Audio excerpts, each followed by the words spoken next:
Welcome to the Golf Report podcast. My name is Gavin O'Connor. I'm joined by professional golfer Madison Moosa. Madison, thank you very much for your time. How are you doing today? I'm doing well. Thank you for having me. I'm Yeah, excited. absolutely. This is awesome. Yeah. So just tell me, how are things going? And you're in the off season. You obviously play on the Annika Women's All Pro Tour, so you're in your off season. Just how are things going right now? And how's your off season been so far?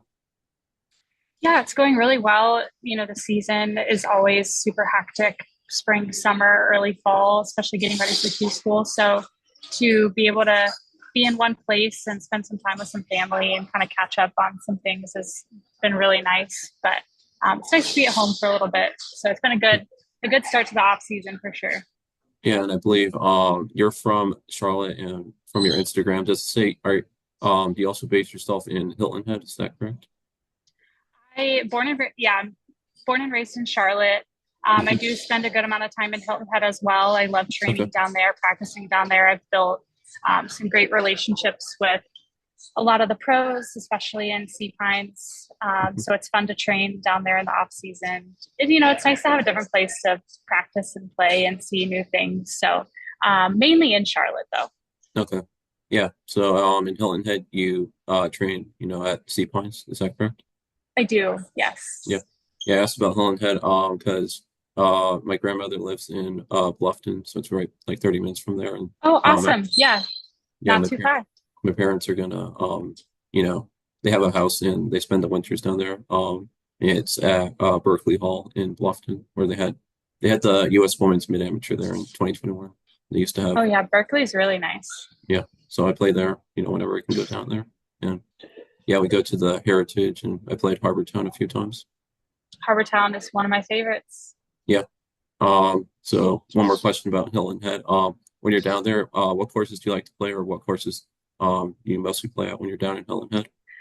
I'm mostly at the plantation courses, so Heron Okay. Point and Atlantic Dunes, and then a little bit Sea Pines Country Club and sometimes Long Cove. So Okay. kind of spread out all over. It's honestly just wherever, if there's a game that day and some pros are playing or some Yeah. friends are going out on one course versus the other. But I'm mainly in the Sea Pines area. Okay. Yeah.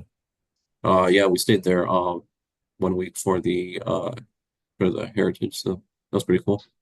That's Um, awesome. yeah, but Long Cove, let's see, in March they have the Darius Rucker, it's a big, Division I women's college tournament in the beginning of March. So hopefully I'll go down there and hopefully go to that tournament. Yeah, One of your we big name um, teams. we got to play there in college. We got to play in that event. The I Darius played. Rucker. Mhm. Yeah. That was actually the one tournament right before we got sent home from COVID. We'll never forget finding out we're being sent home uh, from college that semester, and we had just gotten done with the Darius. Mhm. Um, or maybe it was right before we were either heading to it or leaving, but it was that tournament that was, yeah, Yeah. deciding everything. And they were like, all right, you're getting kicked out. Yeah. So, but it really cool event. Darius puts on an Mhm. awesome tournament, incredible week. He has a concert for us. Mhm. Truly one of the most memorable college tournaments for sure. Yeah. Well, hopefully I can go to that because then there's also another men's tournament, Colleton River, that's also in Bluffton. So they have a lot of college tournaments down there. So hopefully we can Yes. go to a couple of those Yes. in the spring. Yeah, that's Um, awesome. You definitely should. yeah. So now that we've talked about Helen, hey, let's go back to your off season. I see that you went to London recently. You went on a trip with your friend Olivia. Just tell me about your trip to London. How was that? And was there a reason for your trip to London, or did you just go for fun? Yeah. So one of my best friends, Olivia Schmidt, she plays on Epson Tour and has some European Tour status. And right after Q school, she was like, "Hey, why don't you come caddy for me in London for an LET access event?" And I said, "Say less. I would love to." So I flew out there. She actually ended up not getting into the tournament. She was a reserve, like the reserve for the tournament, and didn't end up getting in, sadly. But we still had an awesome trip, played lots of golf, explored. My college roommate lives over there, so we got to meet up with her. But it was a sweet week, even though I didn't get to caddy. We had a great time. I love Europe, so it was awesome. It's awesome. Did you go anywhere else, or were you just in London mostly? We were mainly just in London. Yeah, Okay. Yeah, I've been to just London. all over. Uh, let's see. I've been there once, but it's been like 15 years. But yeah. So I see your friends mostly with Olivia Schmidt and then also Cecily Overby. Are those, like the WAT tour? Are those your two closest friends, or do you have any other friends, or like if you're gonna play like a practice friend, like who are your friends you mostly hang out with on the tour? Yeah, I've honestly been so grateful to have built up such an incredible group of friends out on tour. Olivia, Cecily, Uni Kim, Jordy, LaBarbara. She's not playing anymore, but we were really close.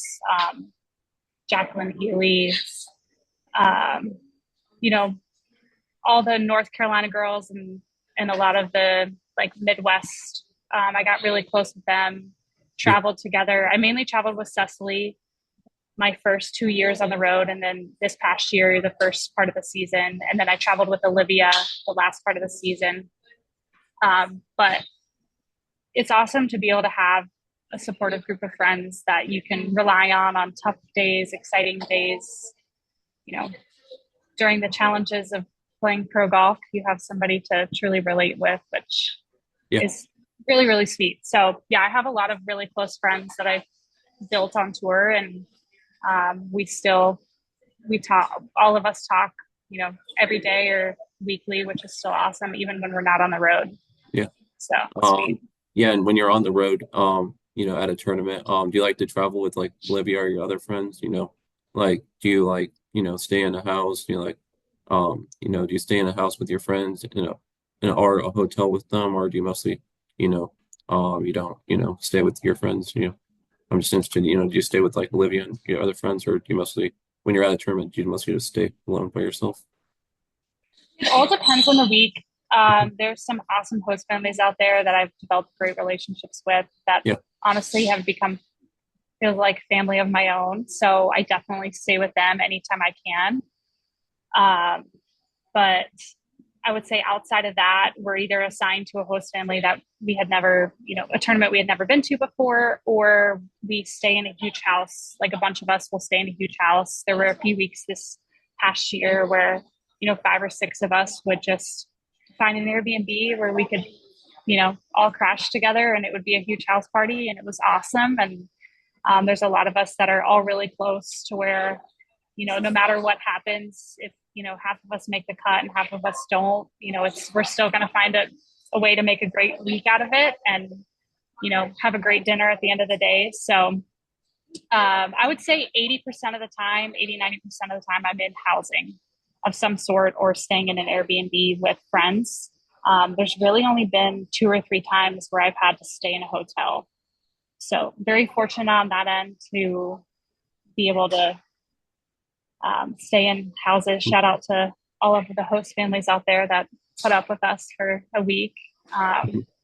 I know they love it, but we also really appreciate them being able to, give their time to us for a week and let us crash. So it's been awesome. Yeah. So you played on the WAT tour and the Epson tour, which we'll talk about, but two questions I just thought of. What are some of your favorite cities, you've gotten to travel to, for professional golf, and what are some of your, favorite memories, outside of tournaments, just, staying with friends, just hanging out with your friends, what are some of your favorite memories in, that respect? I would say getting to travel to some parts of the country that I had never been to. So golf has really taken me places that I never probably would have chosen to go to outside of playing. We had some really awesome sites on when I got to play on Epson. Traveling out there was very cool because a lot of times you had to fly, into a big city and then drive for a few hours, and you got to see a part of the country that you would have never gotten to see. French Lick, Indiana was beautiful. I absolutely loved that golf course. Um, Oregon is awesome. Flying into Portland and then driving through, different parts of Oregon and Washington. That whole side of the country is amazing. Um, but I would say favorite places on WAPT. I love going to Conway, Arkansas, solely just because we have an incredible host family there. So we look forward to that week every week. Shout out to them. But yeah, I mean, they're all great events. Every tournament is run awesome. And, we're all grateful to be able to get the chance to travel and compete in so many different parts of the country, which is awesome. So, Yeah. So as we talk Madison, the second, stage, or as they call it now, qualifying stage of Q Series is going on, in Florida. So just, first off, what's it like to, see, Q Series going on and, see some of your friends, playing in Q Series? Because I know, playing in, it's not called Q Series. It used to be called Q School. I've talked to a few people who played in the first stage, and they all say that it's, the most stressful week or the most stressful tournaments, of their entire season. So just first off, you're not playing right now, but just generally, what's it like to see, Q Series go on and just see some of your friends, playing in that. yeah, I mean, even though I'm not there, and as much as I would love to be there, I, support my friends through it all, no matter what. And I always wish the best for them. So, on my phone, my laptop, whenever I open it up, even when I'm at work, I have the leaderboard pulled up. So I'm always refreshing to see how they're doing and really hoping that they play well. I think it's sweet to see, some of your best friends, succeed and chase after their dreams of what they're wanting, and to be a part of it, to be able to be a part of that journey is really sweet. So been able to just try and be there for them, support in any way that they can. Obviously, I've been through it before, so I know what it's like to try and play for your card and play for better status. So this is definitely a stressful week. It's probably just as stressful as stage one, or pre-qualifying, I think they're not calling it. So, but at the end of the day, it's just another tournament. It's another week to compete. It's another opportunity to play. And I've been trying to encourage my friends there of that. So I'm definitely just following along, and I hope that they all make it through. Yeah. You mentioned, it's just another tournament, but for you, you're a professional golfer, I believe you played in, Q School before. How do you treat it, as, any other tournament? Because Q School, if you, keep advancing, you can move up, get Epson Tour status, or maybe even LPGA Tour status, and that can, secure you not only for the next year, but it can, move up the trajectory of your career. So, in Q School, given there's, so much on the line, how do you treat it, just as any other tournament? Yeah, there's definitely a lot of weight on these weeks because everybody is playing for their card and you're playing Yeah. for better status. So it's so easy in your mind to make this week seem like it's everything.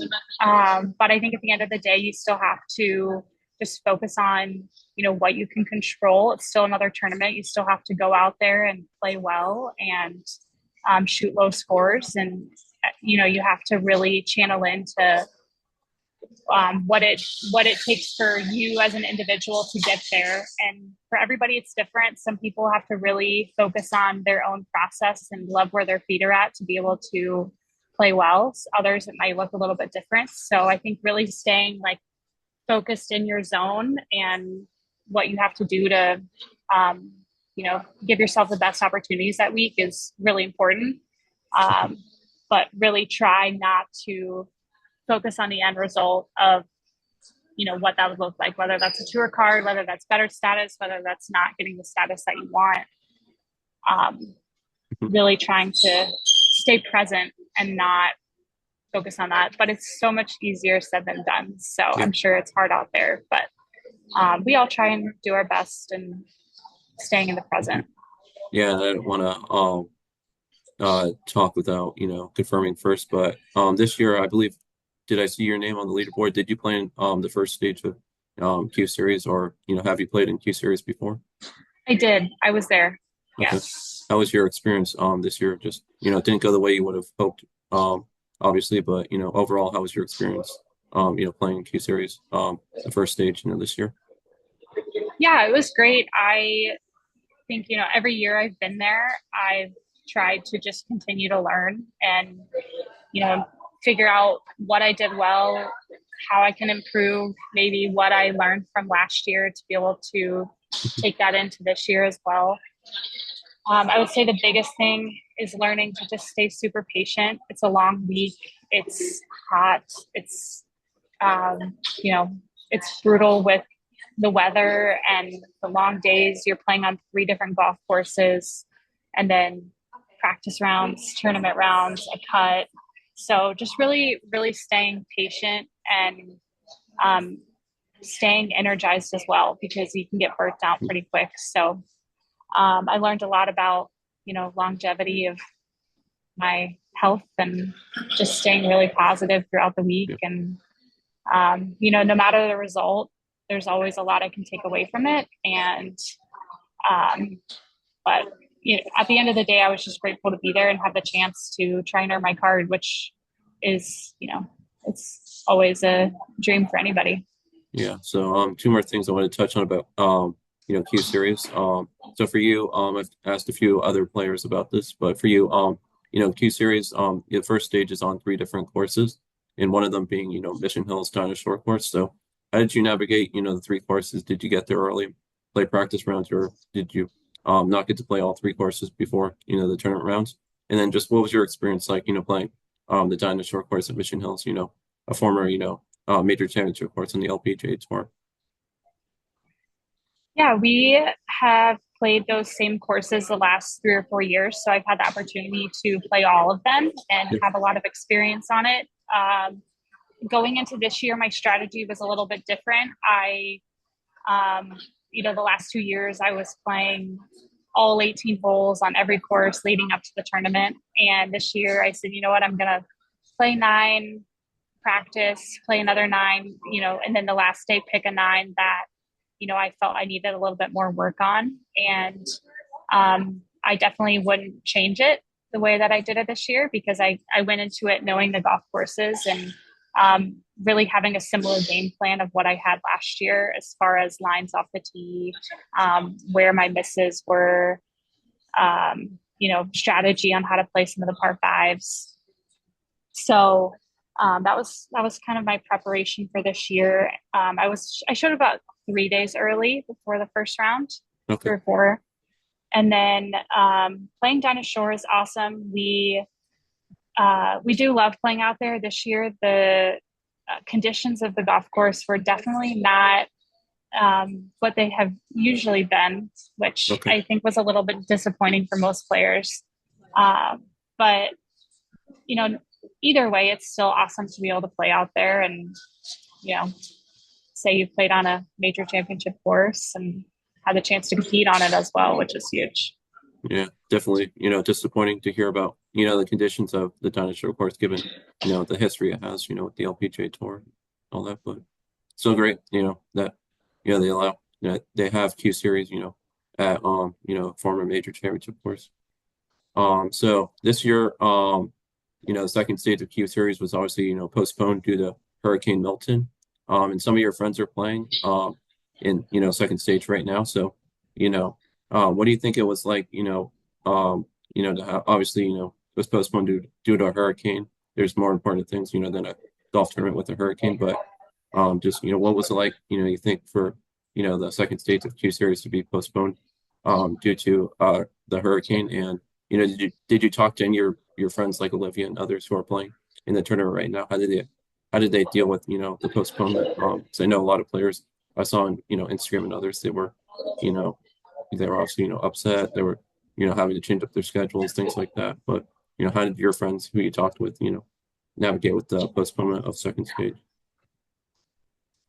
I think with something like that, we as players always experience sudden change in our schedules. One week you could be scheduled for a tournament on, the Epson Tour, and the next a girl's flying to the LPGA because she got in last minute, or you Monday qualify. So I think we're definitely used to sudden changes in our schedule. That was definitely like not anything I don't think players couldn't handle, but it's like, well, I would say it's definitely hard for a tournament like Q School because girls are itching to play. You're preparing for this for over a month, and your mindset is set on that week. And, a lot of girls plan their travel around it, and training and meetings with coaches and other players to really prepare for, that week, because it's really important. So for my friends, I think they just, really tried to not focus on, the delay as much, and really just like stay prepared. It was pushed back a week and a half, and, at first nobody knew when it was going to be pushed to. So all my friends were, just encouraged to, stay ready, because you never know when they were going to postpone it to. But yeah, I think they all handled it very well. They were all, excited and still ready to play. And I was certainly excited to see how it goes. Yeah. And obviously, as a player, I mean, I hope everyone has the perspective of, it's a hurricane. There's more important things, that have gone on, and Right. impacted people's lives than, a golf tournament, even For sure. as important as Q Series. But, glad that they're able, and they're playing right now. Mm-hmm. So, Madison, you've been on the Women's All-Pro Tour for the past few years. How would you assess your past season on the WAT, and just how has it been, for the past few years playing on the Women's All-Pro Tour? Yeah, it's been an awesome experience. I have loved being able to compete at a different level, especially transitioning from college golf to pro golf. It's completely different. Traveling on your own, you're handling all of your own expenses and finances, and I loved that part of it. I loved the travel. Being able to go somewhere different every week is a challenge, but certainly very enjoyable. So I've learned a lot, especially on those sides of things, of learning logistics and managing my life from on the road, which is definitely very different from junior and college golf. But yeah, every year, I always try and evaluate. I have goals at the beginning of the year, and at the end of the year, I'm really evaluating to see if I fulfilled any of those, and what I did well, what can I improve on for next year, and how do I go about doing that. So I would say, after every season, there's always certain statistics on my game that I'm trying to improve on. This year it was proximity to hole, so I was very focused on that in off season, and I definitely improved on it this season, which was great. Putting is always an area to improve on, so that was something I worked really hard at, which I saw a lot of improvement this year too. But there's always lots to learn. There's always lots to build off of, and I've definitely been very grateful for the opportunity to be able to do that. So yeah, and I've asked this to a few other players, but for you especially, given you played on the WAT for a few years now, it's now called the Annika Women's All-Pro Tour. So, what does it mean to have Annika's, support and, name associated with, that tour? It's definitely awesome to have a, player and ambassador of the game to who has had so much success and, certainly made a great name for herself in golf, in women's sports. To be able to have that on our tour is it's an honor, because the fact that she wants to, support us and give back to the game in that way. And then for us to be able to not only represent like women's golf and to represent her and her success is incredible. So it certainly means a lot to us. It has certainly elevated our tour. Hopefully, in the future, adding a few more events to our schedule, bringing in some more sponsors to the events. But yeah, it's honestly awesome that we have people out there who are, willing to pour into us as players and give back to what they experience throughout their career. Yeah. Yeah, it's great to, because I follow the WFT now. And it's great to have Annika's, name, in support for that tour. 'Cause, she doesn't have to support the tour, but, she does because, she wants to. So that's great. So Madison, you played on the Epson Tour in 2023. Can you just tell me, obviously, playing on the Epson Tour in 2023, it didn't go the way you would have hoped. But overall, how was your experience, getting to play on the Epson Tour for a year? And, what did you learn from, getting to play on the Epson Tour? And, how did you deal with, after 2023, losing your status on the Epson Tour? How did you deal with that and keep positivity, to play on the WFT in, 2024? It was honestly incredible. Even though I didn't finish the season the way that I wanted to with the status that I ended up with, I certainly did not expect to get that status in the first place. I went into the summer with no Epson status, got in last minute on a Sunday night to Battle Creek, Michigan's event, flew up Monday morning, played a practice round, and went to the first tee, made the cut, and played my way in for the rest of the year. So it was really a, season changing moment for me in my career to, play on WAPT and then have the opportunity to play Epson the rest of the year. Certainly a schedule change that I had to manage as well, but having the opportunity to experience playing with some of the best in the world and travel, on a different tour, see different things, play in different tournaments, go to different sites,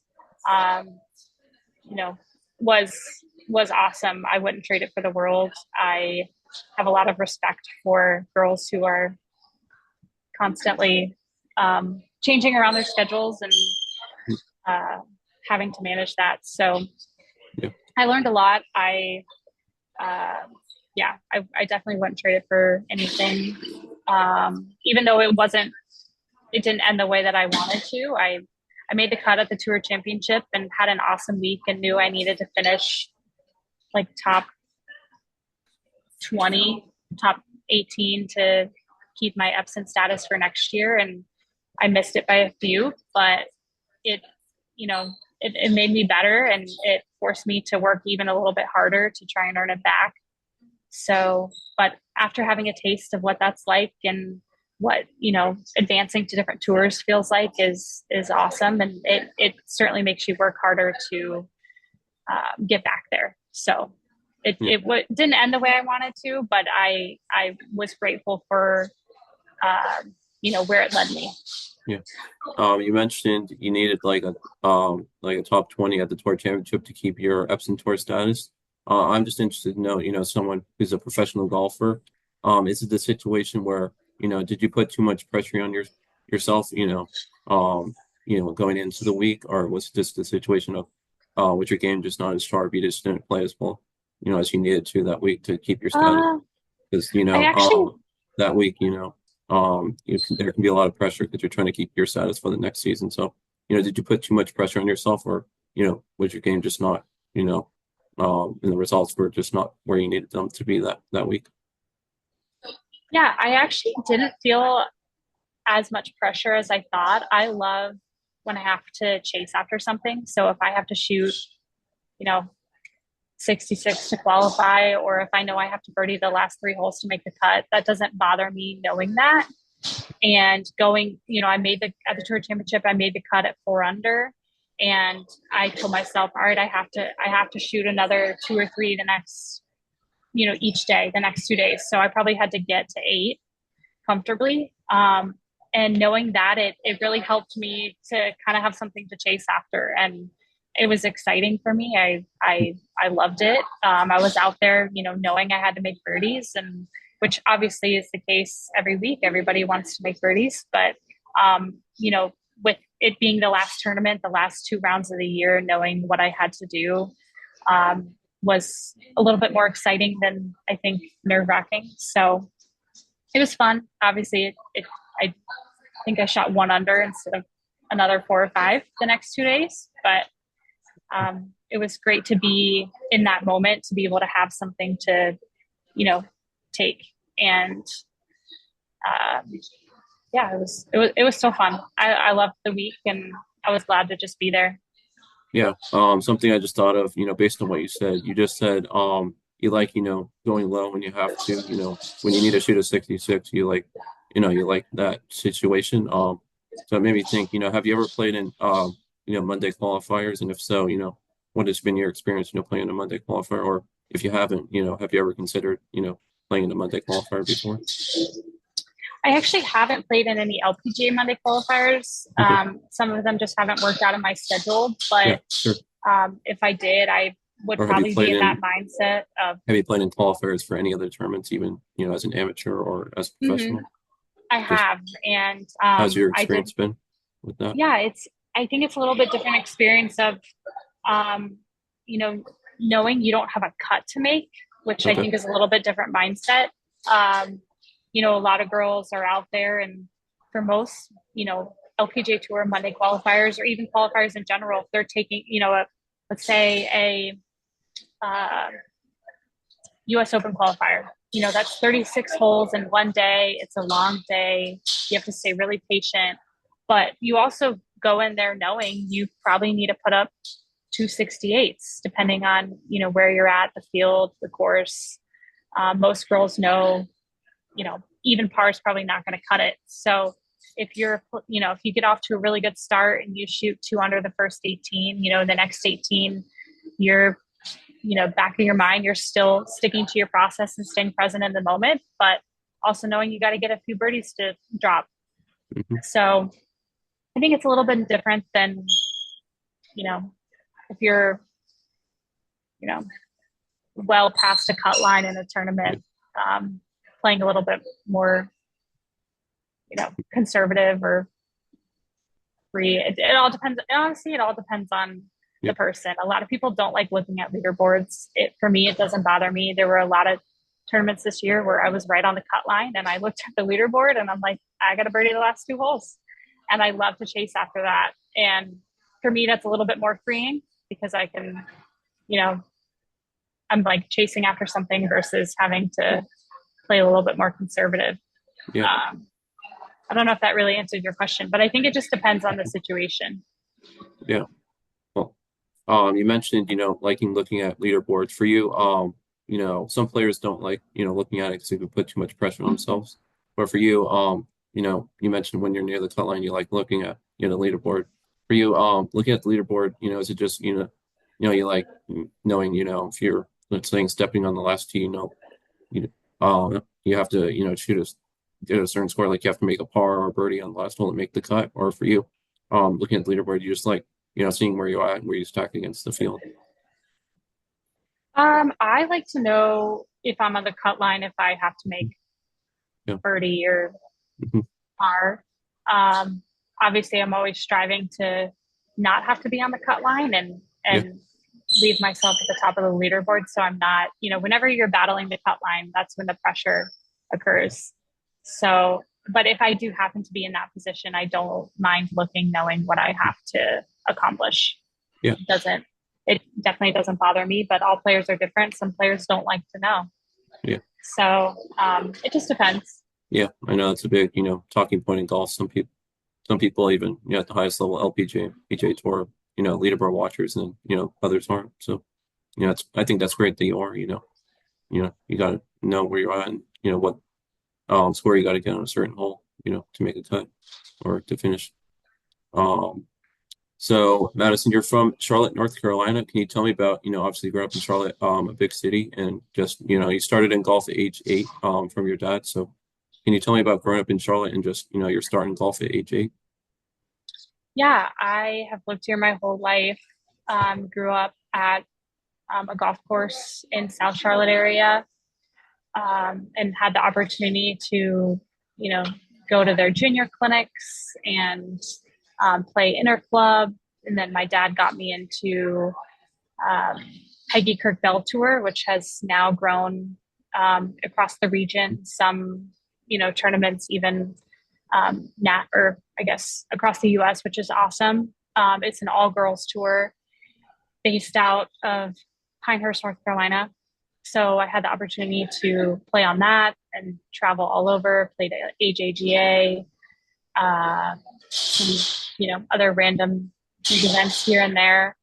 But my dad definitely got me into it, but my parents definitely supported me a lot in junior golf too, especially to have the opportunity to be able to play in the tournaments and travel to them. I was very fortunate to have those opportunities, and junior golf was probably one of my favorite times of my life as far as in my golf career. Um, we had the best time out there. I had some friends that I, got to go to tournaments with and travel the country with, and we're still best friends to this day. So Yeah. kind of being able to relate back to, when we were playing in eighth, ninth grade and, then going to college and playing each other in college and now playing each other professionally. It's sweet to look back on, but I loved junior golf. It was so much fun. Yeah. Can you tell me more about, your junior and high school, career? Growing up, just some tournaments you enjoyed playing in, and then you played in a professional tournament as a junior in high school. So can you tell me about, what tournament that was, and just how was your experience, being a high schooler and playing in a professional tournament? Yeah, high school golf was a lot of fun as well. I played on the boys team Okay. for eighth grade all the way through when I graduated. And that was a very memorable time. I loved, playing their tees and trying to work hard to kick their butts. So that was really fun. What was the second question again? Sorry. Oh, just, can you tell me about, playing in a professional tournament as a junior in high school? Yeah, I got a sponsor invite to a Symetra event, which is now the Epson Tour. Okay. My junior year of high school, 2016, and it was actually local in Charlotte. So I was representing a local AM in the area that they gave a sponsor invite out. It was me and Kelly Whaley, that tournament, and it was awesome having the experience to get a taste of what it's like, inside the ropes of being a pro versus playing in a college event or growing up in just junior tournaments was so much fun. I met so many awesome people and got to meet a lot of the pros at the time. But at the end of the day, they're all just another tournament, and you have to still treat them the same and still work just as hard. But that was definitely a very memorable week. They allowed us to throw the first pitch at the Knights game, so that was really cool. I've never thrown a first pitch for a baseball game, but as a sponsor invite for that week, they got us out on the field and announced us as players for the week, and that was really cool. Definitely won't forget that. Yeah. What were you more nervous about, throwing out the first pitch or playing in a professional tournament as a junior in high school? And just tell me about, obviously you were probably nervous playing that tournament. Just tell me about how you navigated the nerves, playing that professional tournament and just soaking in the experience playing that tournament. How was that for you? Definitely the first pitch. Hmm. My friends would be able to speak on my behalf as well, that I cannot throw. I'm Yeah. not very good at it. So I was definitely way more nervous on the baseball field in the first tee of that tournament for sure. Hmm. But that came at a time when I was really narrowing down where I wanted to go to school. Yeah. So that tournament, I had a few college coaches out there following me for the week. And not that I was trying to, feel extra pressure from that of having to play well, but I knew that it was coming down to the time when I wanted to make a decision. And Yeah. that tournament fell, in that time period. So I just tried to really enjoy it and play my best and see if I could put up a great week. But I think I ended up shooting 276s, and obviously that's not going to make the cut out there. But I learned a lot and had a lot of fun doing it. So Yeah. Yeah. Well, results weren't necessarily what you wanted, but the experience are probably, you're probably going to take that for the rest of your life, playing in a professional tournament as a junior in high school. So Madison, you played at Furman University for college. What drew you to Furman? Obviously, you're from North Carolina. I believe Furman's in South Carolina. Is that correct? Um, Yes, Greenville, yeah, South Carolina. yeah. So what drew you to go to Furman, in South Carolina? And just how was your experience at Furman? You won two conference championships. You finished up, runner up individually as a senior for conference championship. So just overall, how was your experience, playing college golf at Furman? Yeah, it was awesome. I was really looking for a school, close to home, but a little bit further away to where I, wasn't home every weekend, and was also looking for a great program that had, awesome academics and an elite team. And Furman was the perfect fit. I'm certainly very grateful for, our Furman women's golf and our head coach at the time, who is still the head coach now, Jeff Hull, and for him giving me the opportunity to compete all 4 years there. That's definitely not easy, being able to find, a place to play where you can receive, scholarships and have the opportunity to compete. So I'm very grateful for that. And we had an awesome team my freshman, sophomore year. We were top 10 in the country. I didn't play much my freshman year, but to be able to just be a part of the team and sit on the sidelines and, watch them, win tournaments and travel and play in NCAAs, that was very motivating for me to want to keep that up for the team for the next few years. So I was fortunate to be a part of an incredible team that, supported each other, and we all worked hard and wanted to do our best. But yeah, my junior and senior year were awesome as well. Winning, we didn't have conference my junior year, but we won conference senior year, or not senior year, freshman, sophomore year, but runner up senior year. Sorry, I got that mixed up. Junior year was COVID. And then senior year, we missed conference by one. So that was definitely hard. But myself and two other teammates, we got to go to NCAAs as an individual, Okay. which was a great experience. So being able to still compete in regionals, and obviously it was hard not, having your other teammates or full team there. But, yeah, so I loved it. There were so many great opportunities for us. We traveled a ton. We did a lot of awesome things as a team, and certainly grateful for my coach giving me that opportunity to play there all 4 years. I had an incredible roommate all 4 years as well, so we lived together. And I wouldn't trade it for the world. If I had to pick anywhere else to go again, I would go back to Furman. And it's certainly a family there. We're a smaller school, really high academic, and we played golf and we went to the library. It's really what we did. So I wouldn't trade it for the world. I loved it. Yeah. Two more questions about your college career, then I just have a few questions about your professional career. So you played, two very different things. You played at the national championship as an individual, and then you won two conference championships, as a team, with your teammates. So what's more special or more memorable to you? Is it more special to, win those conference championships as a teammate or as a team, or is it, more memorable for you, playing in the national championship as an individual? And then at Furman, as you mentioned, how did you navigate, playing college golf in the Division I level along with, the high academics at Furman? How did you, navigate, balancing, academics and playing, college golf? Yeah, I played regionals as an individual. I did not make nationals as an individual. But my Okay. senior year, myself and two of my teammates, we went as individuals to regionals, but sadly did not make the national Indy spot.